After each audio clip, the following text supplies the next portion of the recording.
Recently, I played through the Sliver, a 2014 indie horror walking simulator created by David Szymanski, the same mastermind behind games like Dusk and Iron Lung. This video will be going over the story of the game, as well as my experience playing through it. Before I get started, this video will have spoilers, and I highly recommend you play through the game yourself, as it's a very interesting little game and only a couple bucks on Steam. You begin the game in a dark room. Splashes of text on screen tell you the controls and command you to simply explore the island, unravel the story, conserve your flashlight, and return to the mountain at nightfall. As I fumbled my way through buildings and out-of-order texts, I soon realized the situation the island was in. Buildings are either rusted or in ruins, flora and fauna are basically non-existent, and the island is slowly being consumed by water. But the few people that do live here are somehow able to live in relative peace. Emphasis on the relative, I'll touch on that later. These people, Abel, Isa, Daniel, and Ellie, are all part of a religion founded by a prophet known as Hector. They seem to follow a sort of moon god, and more importantly, the ancient text that it wrote, the titular moon sliver. The Word of Hector 1. The moon sliver was written by the pure spring rain upon pages of dried leaves, and found by noble Hector. The moon spoke to Hector, saying, "Take this, the moon sliver, and make for it a place in the chapel of infinite light, for it is a holy document. Man cannot read it, but its every letter is known to the demons of the night, and greatly feared. Know that it will protect you. Even should my light cease to bathe the night in holy silver, give it a place of honor, and treat it as a prized possession, for it is your weapon against evil." And so Hector took the moon sliver, and placed it in the chapel of infinite light, upon a silver pedestal, and the night was warm with light, and the day was bright with warmth. These texts, simply called the Word of Hector, also identify the threat at hand here. The Word of Hector 2. The woodland teeth, the monster of the forest, was more tenacious than other demons. It hated the people of Hector, and desired to take the island away from them, and it lurked in dark corners and unseen passageways, scheming horrific schemes. It came to pass that Ursula was taken, stalked by the woodland teeth in the dark underground, attacked, and dragged down to hell. Then the moon came to Hector in a dream and said, "Hector, the time has come. Your great enemy has arrived. You would all do well to tremble, for his power is great and his depravity is unspeakable. Go, take the moon sliver from its pedestal, and do battle." And so Hector went into the chapel of infinite light, and retrieved the moon sliver, and went into the tunnels. There is more to these texts, but in a nutshell they establish that demons threaten us, but as long as we have the moon sliver, everything is gonna be... oh. Fuck. Daniel was the one to notice its absence, and informed both Ellie and Isa. After reading their debates over who may have taken them, as well as entering through buildings, I was greeted with this. I do not like this. This sudden change in atmosphere terrified me, and I was already spooked enough after reading the description on Steam saying something was hunting me. After fumbling around for a while not knowing where to go, I happened upon the lid to a bunker of sorts, and managed to guess the code.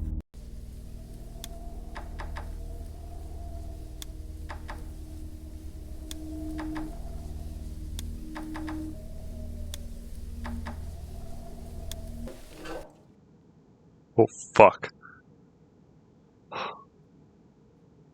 That fucking scared me going down there. It was then that I was greeted with several concerning text splashes. Seemed alive, watchful. I like this even fucking less. Yeah, this text really is not helping. Down here, in this bunker, Ellie and Daniel, both either in search of the moon sliver or of each other, were killed by the woodland teeth, and I was afraid I was next. God, if I had first steps, I'd fucking quitting the game. I'm the last one left, and now fucking imposter Amogus is hunting me down. I'm fucking terrified right now, honestly. I do not do well with these kinds of games. Oh, that is not good. That is not good. If you're wondering why the footage cut out there, that's because I closed the game. I've never hit Alt F4 faster in my entire life. The story I was slowly piecing together, coupled with the lonely and depressing atmosphere, created a buildup that had me shivering in my boots, and at the first sign of danger, I noped the fuck out of there.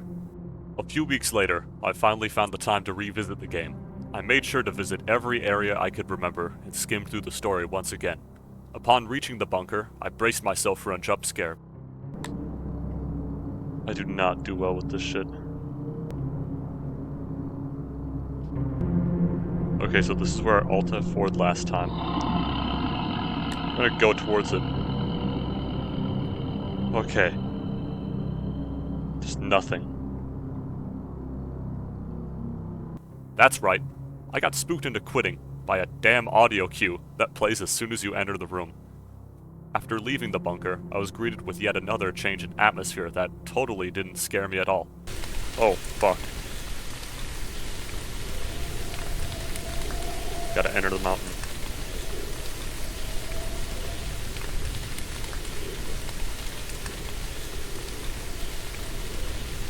Come back when night falls? I think night's fallen, bro. Upon making sure to revisit every area, I was commanded by a splash of text to return to the mountain. Oh. That's not terrifying at all. Jesus, I cannot see shit. My frames are even lower. I think it's nighttime now. Good. Just a thought. Return to the mountain. Working on it. Fuck. Issa couldn't remember the last time she had been under the mountain.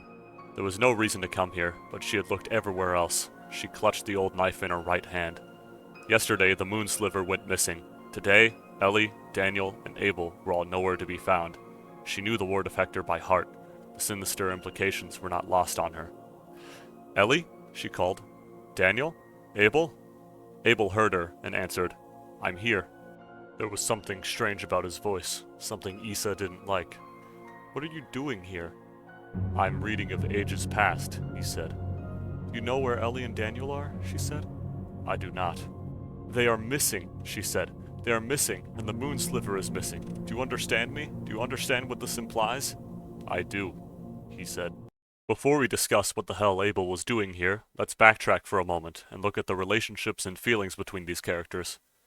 It's implied that Abel and Issa are somewhat older than Ellie and Daniel, probably by a generation or so, and that everyone's been living here for possibly their whole lives.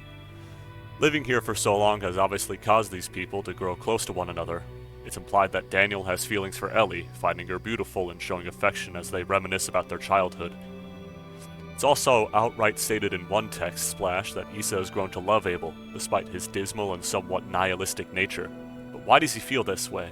They all have enough rations to last their lifetimes, plenty of firewood to keep them comfortable, plenty of books to read, a high mountain to climb to stay in shape, and a religion for them to find meaning in.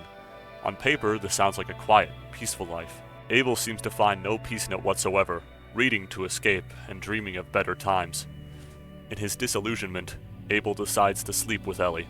After this undeniably massive dick move, Abel goes on a walk with Issa, where he seems to realize how badly he screwed up, and expands upon his feelings.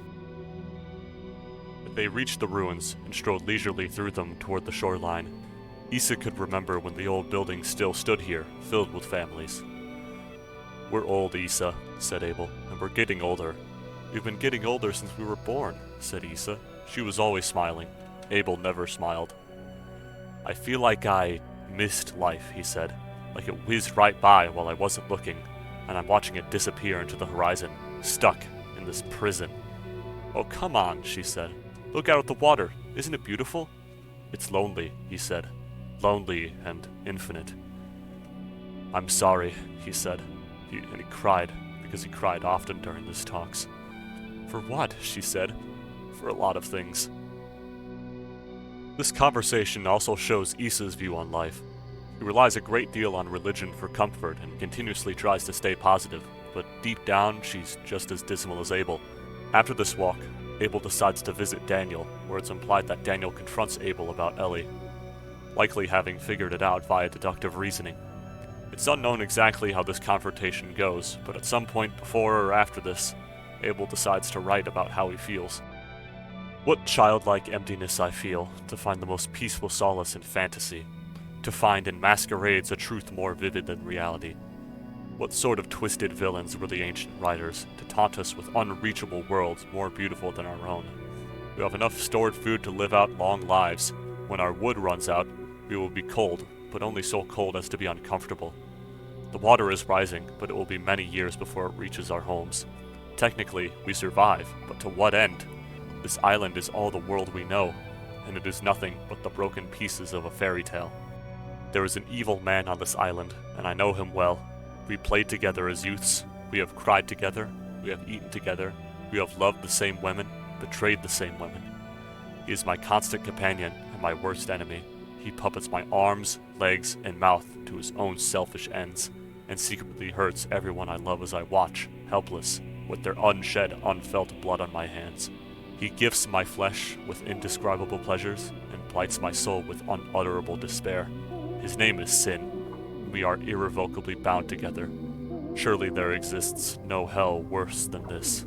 With this in mind, let's get back to the inside of the mountain and finish this. Abel heard her and answered, "I'm here." Something strange about his voice. Do you know where Ellie and Daniel are? I'm gonna get jump scared. I'm gonna get jump scared. I'm calling it. I will fall in a few hours, and we need to stick together. We can sleep in the same house. Mine or yours. Keep the fire burning. We'll keep the door locked. We will pray. We will pray to the unseen moon for mercy and protection. Are you happy here, Issa?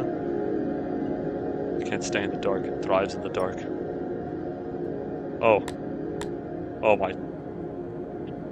There were tears in his eyes, and he struggled to control his voice. Issa, I know you. I know every inch of you, and I know every corner of your mind. You aren't happy. None of us are happy. Issa didn't respond. I'm staying here. Tears were flowing freely now. I would like it if you stayed with me, Issa. Please stay with me. I will find you, Abel. I let it out, Issa. I destroyed the moon sliver. Issa was shocked and silent. I burned it yesterday after I talked with Daniel. Her eyes were filling with betrayed, angry tears. What? Abel, no, why? Do you want to be dragged to hell? Do you want us to be dragged there with you? We're already in hell. This island, this horrible, barren, lonely island, this place of sin, this is hell. I saw the blasphemous scraps of paper Jeremiah found those many years ago. I read them before they were destroyed. Perhaps I was the only one who did, and I did not believe them, but I have lived life since then, and I have seen the truth of their words. Issa could not respond as tears streamed down her face. She just kept walking toward the sound of his voice, the knife clutched in her hand. You did not read the blasphemous scraps, Issa, but I did, and I remember them with incredible clarity, supernatural clarity even. Fear not the dark shadows or the scratches of the night, for the woodland teeth is your salvation. It is your escape. It said this, and more, Issa. The woodland teeth is not here to take us to hell. It is here to take us away from hell. She could see him ahead, her flashlight beam cutting through the sickly fog. He was sitting in a chair, a book on his lap. As she approached, she could see that he was crying too. Please trust me, please. I believe the word of Hector, she said again, and she put her knife to her chest, point first. No, Issa, please don't. Stay with me, don't leave me alone. I love you, she spat tearfully. I love you so much. God damn.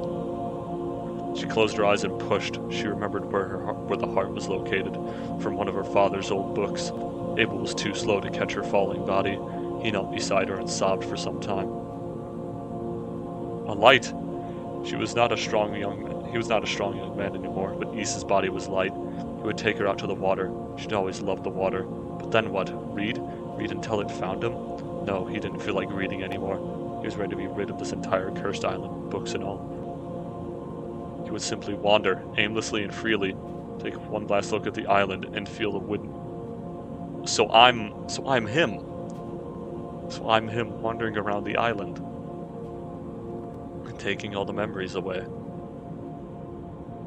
When night fell, he would return, and wait.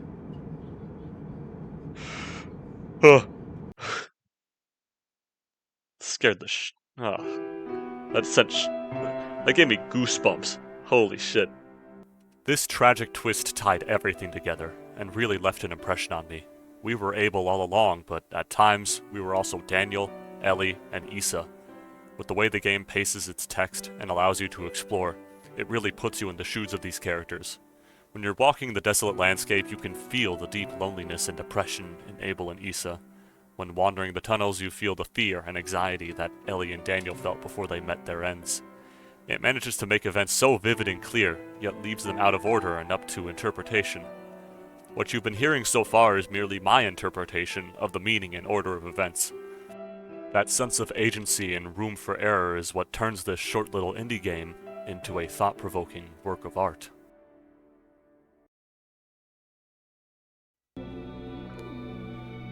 Thanks for watching. I put a great deal of effort into the writing of this video compared to most of my other content, so I hope it was worth both your time and mine. I'm once again going to recommend you play the game yourself, as there's a lot of text and context I didn't include in this video. I also want to thank you all for the support of my other recent videos. At the time of recording, Real Thoughts on Andy and Lately has 1,400 views, The End so far has 2,200 views, and the Lance Henriksen video has 3,600 views. I also have over 100 subscribers now. All of these views and these subscribers are far more than I ever thought I'd get with these silly little videos. Now that I have a good PC, I plan on making a lot more videos and or Let's Plays on a variety of games. For example, those Lethal Company videos I uploaded were a sort of test run to see how I like editing on this computer. I'm thinking I might put up polls asking my subscribers if I should record myself playing certain games, because I have a pretty large Steam library and a machine that can actually run it all now.